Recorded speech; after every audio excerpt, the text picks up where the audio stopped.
All right, so it's been a little bit of time since our last communication, our video.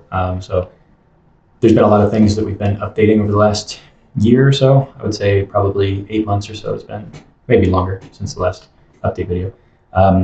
But today we're going to go through a number of things to show some new updates that will be coming within the next month. And right now some people are testing them. So if you are interested in testing any of this stuff, just send over an email or comment and we'll send this over to you so you can start using it as well. But otherwise it will be moved over to the main website soon. So we'll kind of just get you familiar with some new things that are coming up, some exciting new stuff that will make everything a little more easier to use, more functional, and just overall a lot of new updates that people have requested or things that we've improved as well.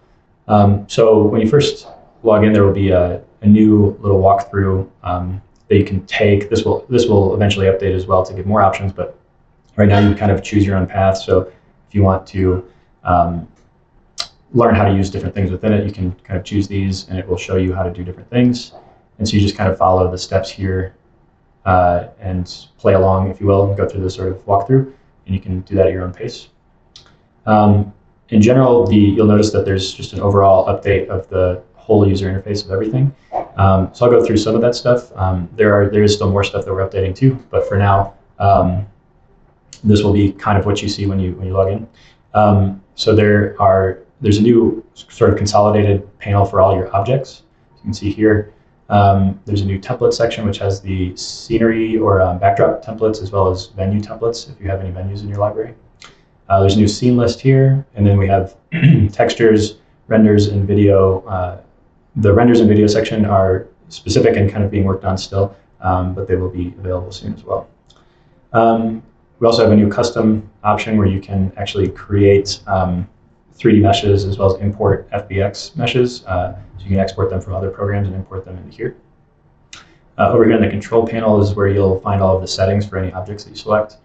A bunch of new options for room settings, and then we have more camera view settings as well here. So you have your normal settings here, but then we also have this quick kind of easy bar down here to get some quick views of the room as well. So it just kind of helps to navigate and see things differently.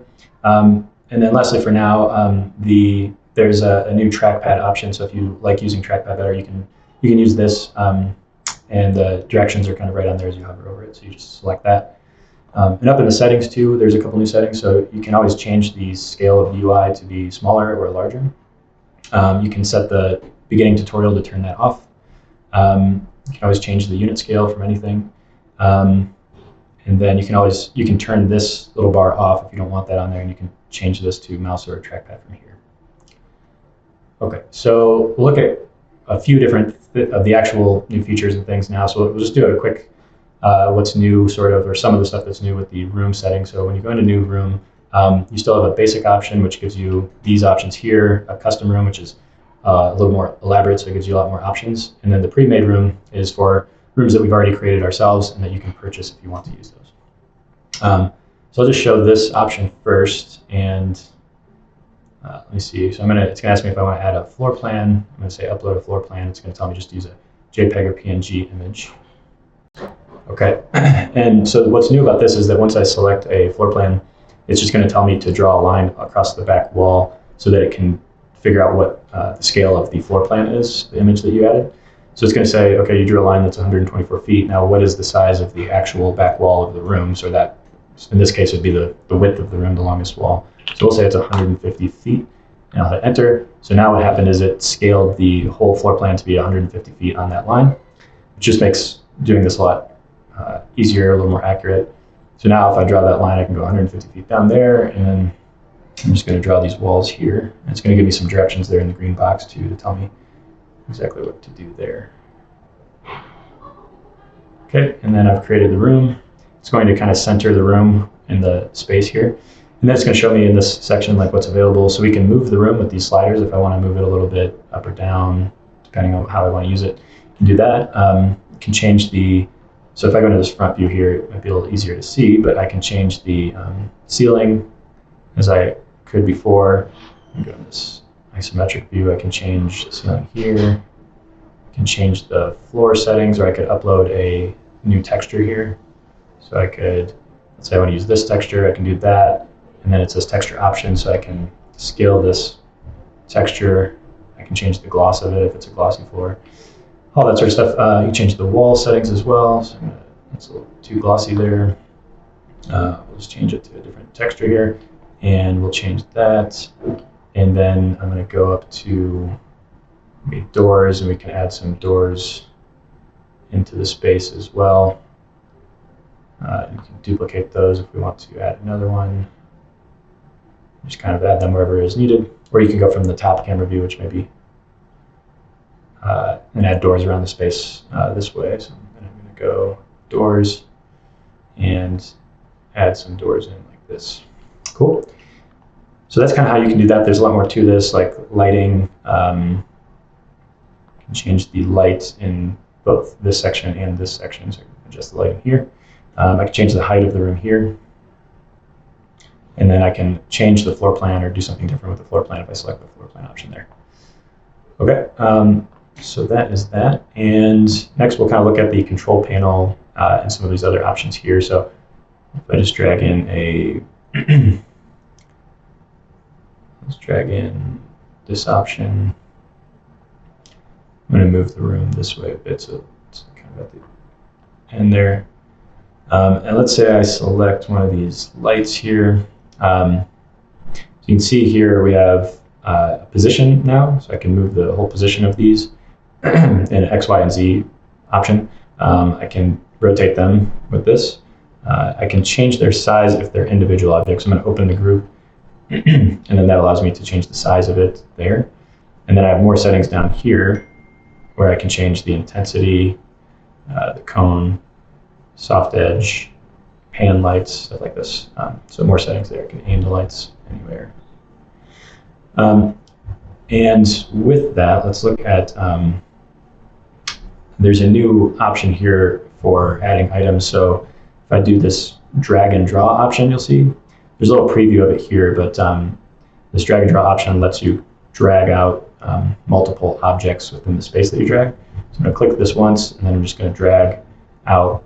You can see the size of it there. If I go to the top camera view here, you have a little more options where it shows you some ways that you can make it larger or smaller.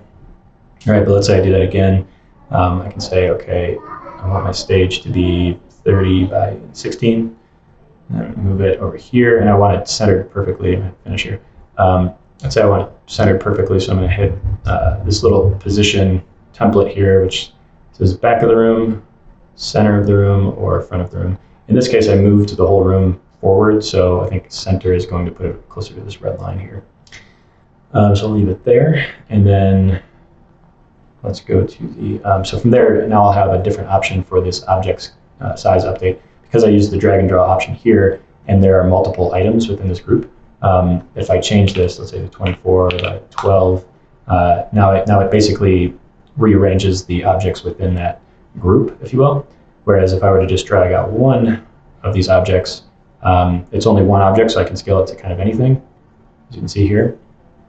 But if it's a group of objects that was used from this drag and draw option, then it kind of changes the group of objects, or it adjusts it depending on the scale that you make. So if it's a perfect number that fits with these risers, then it will group them together. Kind of same thing if I go to this drapery option here and add some drape to the back section here. Finish that. So I'm going to center that along there. Then again, maybe I want it to be 70 feet. We'll do that. And let's go into the front view. Let's say we want it at 16 feet high. And I'm going to get rid of this template now. So I'll go to template. It says clear template, so I'm just going to remove that. All right. So that's kind of the drag and draw feature. It works really well with like scenery items, because now I can drag some scenery objects here and place them in the center again, and I want to make them taller. So it's nice because it just automatically will make a large section of these objects, and then if I want to replace them, I just hit this replace button here, and it will take me to that category in the scenery object option. So There's some new, we've added a number of new scenery objects as well. So you'll notice there's an atomic section, and then we'll have also an updated atomic section.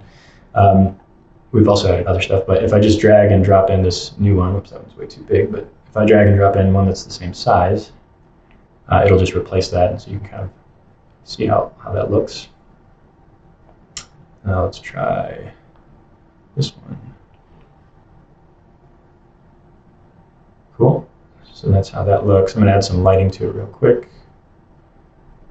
Do this. Go to my top camera view here. I can see that here's the scenery. I'm just going to add some lighting underneath it. And the same thing here. I can center that. It'll kind of put it right in front of that scenery. And then I'm going to say I want, say, 6 lights there. I think the spacing is decent. And maybe we want to change the color.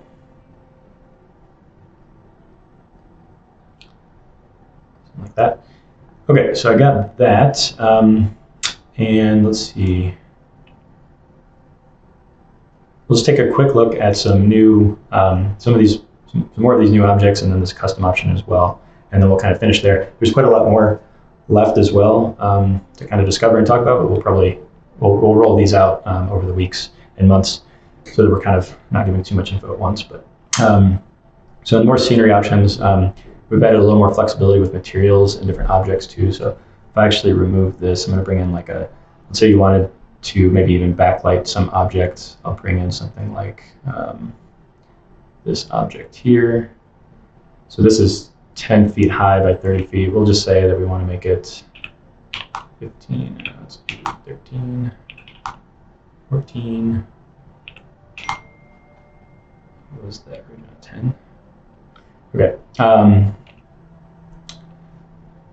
Let me see here.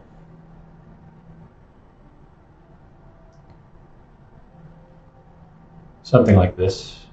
And then I'm going to move this a little bit. So let's say we want to like backlight this maybe with something. I'll add some more lights on the stage for this. So I'll go back to the lighting here. Maybe I'll use these. Actually, let's do these lights, and we'll say that they are up here pointing downward. And let's do maybe 6. All right, so we can't see through the object right now because this object is opaque, but we have a transparency option here now, which will allow you to sort of see through a bit. So once you get to a certain transparency, you can either see through the whole thing. So you notice this object has like a frame inside of it. If I go really low, you can kind of see through it. If you go super low, you might notice a little bit of like pixelating in there, which kind of goes away if you let the camera sit for a second. But let's say we want to get up into this kind of glow, like rear glow to it. Just increase this a bit. And I think because we can, let's put that back there, and we'll change the color of this to something. This, and then I think these lights are kind of hitting it too. So maybe if we turn them around 80 degrees, lift them up just so we can kind of see it better.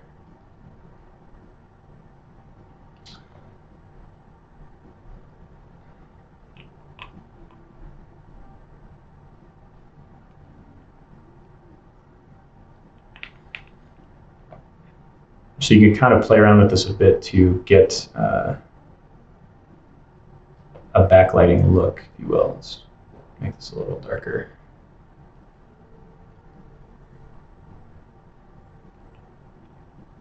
And maybe we put something in front of it too, so we can see what it looks like there. So I'm just kind of showing some different lighting options here. Add this, and we'll center that. Actually, make it in the front. And then I'm going to rotate it slightly there. Increase intensity there, maybe the cone's angle.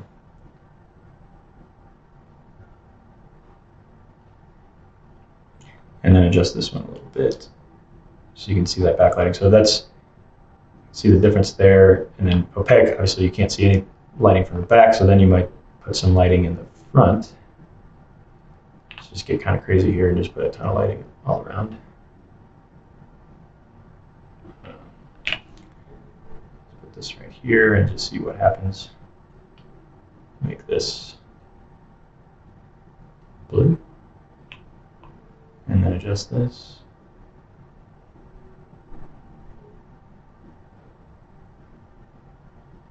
Cool, so we got a pretty cool look there fairly quickly.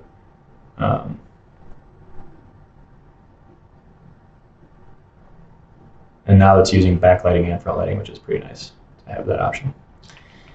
And then if we bring down that room intensity, cool. Okay, so anyways, probably spent a little too much time on that, but you can play around with that a lot to get some cool looks. And you can do that with a number of objects now. So if I were to like drag out these scenery items, I think right now I have to actually like open their group, but let me see. I do it solid.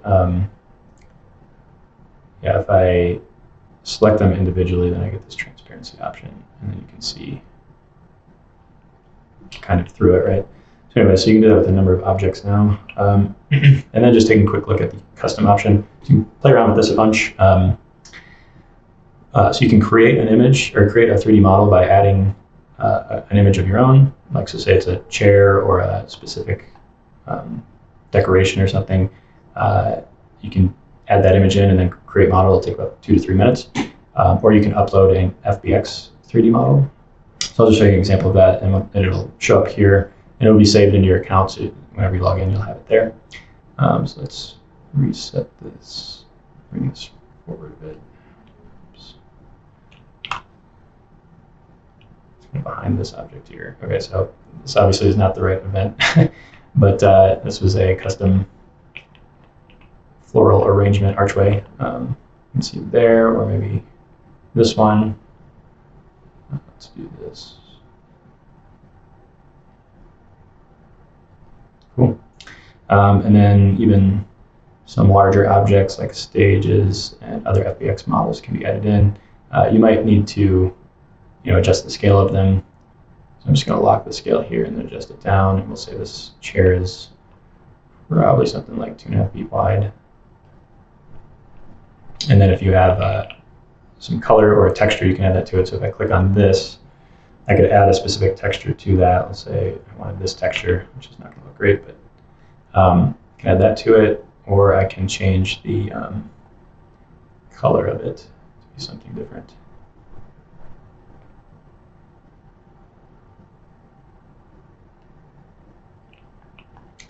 Cool, so lots of options with that, and then you can kind of make multiple clones of those to use a bunch of them.